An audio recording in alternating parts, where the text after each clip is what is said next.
Hey everyone, I'm just popping in to demonstrate a 5 double crochet cluster for you. Now I have other videos for the 2, the 3 and the 4 double crochet cluster. I'm going to teach you the 5 today. Same principle. I've just made here a standing double crochet. That's a solitary double crochet all on its own right here. This is the 2 double crochet cluster, the 3 double crochet cluster and the 4 double crochet cluster, and you can tell what they are by the number of posts in the stitch. So there are 2 there are 1, 2, 3 there, 1, 2, 3, 4 there.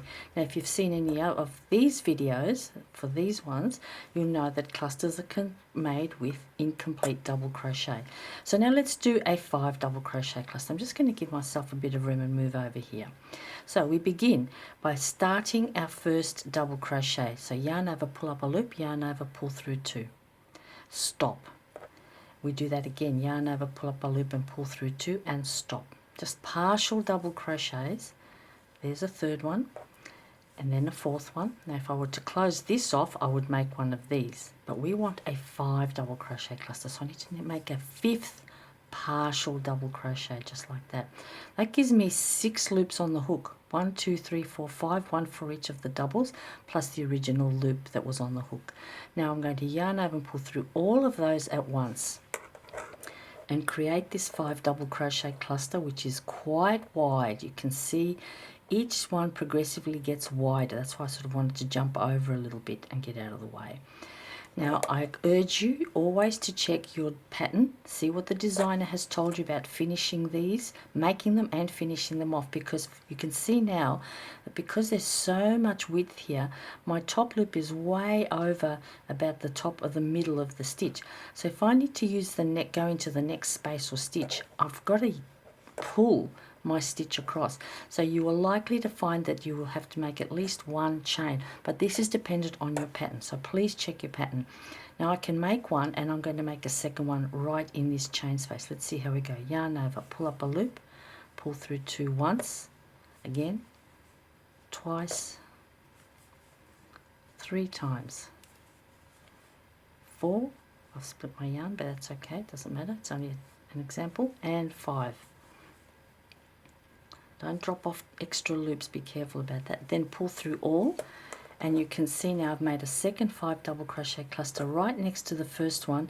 There is really no gap between them to speak of, whereas here with the 4 and the chain I've got gap. So the problem with these stitches is that they can bunch together if you're not careful. Now I can put a second chain in there, and it depends on your pattern. You must check your pattern and your abbreviations and your stitch descriptions from the pattern that you're working before you proceed, so you know exactly what you're expected to do, because normally cluster stitches don't finish with a chain. That's another step. So there's another one made, also again quite fat. Now the problem is if you don't have the chain, if the pattern doesn't have a chain, then you're expected to go immediately into the next stitch or space, which I will do right now without chaining.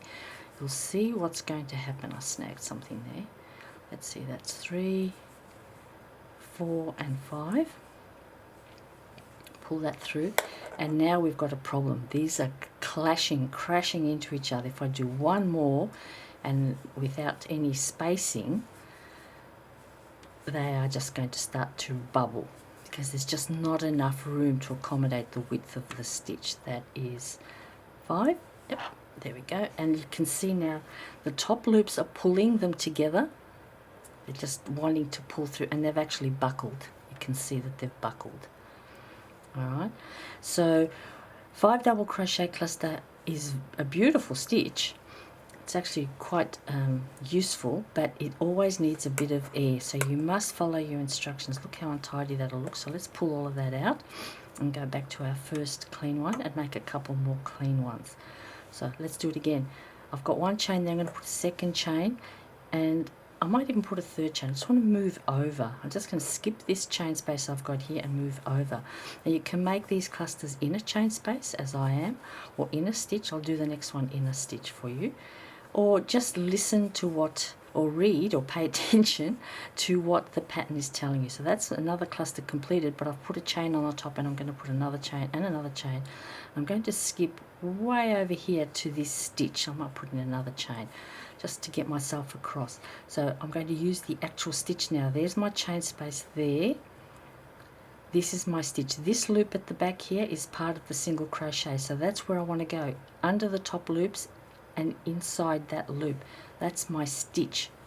1, 2, 3 and 4, and one more to make the 5 double crochet cluster. There it is. You can see 5 posts, 2, 3, 4, 5. Pull through, close it all off together, check your instructions for what you're expected to do next. Now that went into a stitch, this went into the chain. You can see that loop from the single crochet there is on the other side of my cluster, whereas on this one it's ahead of the cluster because I've gone into the stitch. But this is a very wide stitch, and you can see how it's really split open the single crochet underneath. So a good designer will know all of this and will accommodate all of the needs of a larger cluster. Let's do one more. Let's just move over. I'll do another proper one. Yarn over, pull up a loop, pull through 2. Yarn over, pull up a loop, pull through 2 twice, 3 times, and 4. That's the 5th. 6 loops on the hook, including your starting loop. 1, 2, 3, 4, 5, 6. There should be 5 for the post plus the starting loop, unless you're doing a standing cluster, and I think I've got tutorials on standing stitches as well. So look how beautiful they look when they're separated, as opposed to how they looked when I first started and they're all bunched up together. So just to remind you what they look bunched up, here's one I did earlier, and you can see I've jammed them all in together, and they're popping out the back. Now that's a useful thing as well if you do more than 5. So a bobble stitch is usually made with 7 of these partial double crochet, and then when you pull the yarn through, they close up into a little bobble, little puffy thing like that. But that's another story for another day. All right, there you go, 5 double crochet cluster. Let's do one more and I'll sign off. First partial double crochet, second, third, fourth, and the 5th. Pull through all and we're done. I'm just going to put a chain in there just to hold everything together so you can see it properly.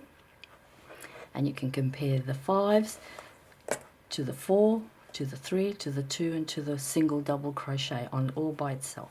And you can see very clearly how many posts each of the stitches has. That's what you're looking for.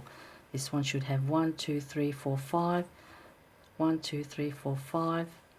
1, 2, 3, 4, 5. All right, that's the 5 double crochet cluster, everyone. Thanks for watching. I'll be back with another tutorial at some point. Bye for now.